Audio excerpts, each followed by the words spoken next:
अस्सलाम वालेकुम, मेरा नाम शबाना बीबी है। मेरा खावन फौत हो गया, बेवा हो गया। 1.5 साल की बच्ची है।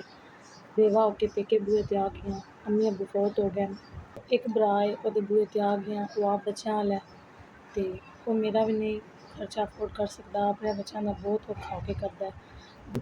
बेटी मेरी ओपरा दुध पींदी है, बड़ी औखी होके दे पैंपर भी लैंदी है, ਇਹਦੇ अखराजात उठाने किसी दिन चीज़ भी मंग लेंदी है। एक बेटी लैके भाई के घर बहुत औखा वक्त गुजारती पई। मैं किसी के काम नहीं कर सकती।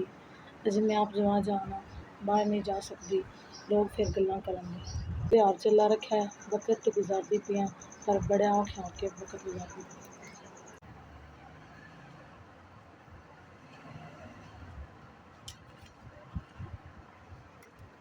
बड़ी बड़ी मेहरबानी तुहाडा गलिया 5000 रुपया आ गया। मैं बेवा तो तुसी मदद की है, बच्चे का दूध ले लाँगी, पैंपर ले लाँगी। तो मेरे बेवा तुसी मदद की है। इंशाअल्लाह जुंदे रहो, वसते रहो, आबाद रहो। अल्लाह तुहानू बहुत देवे, इतना ज़्यादा देवे ना कि तुसी साडी फिर मदद करो। जी मेरी बेवा औरत मदद करने का बहुत बहुत शुक्रिया। 5000 मदद करने का बड़ा बड़ा शुक्रिया।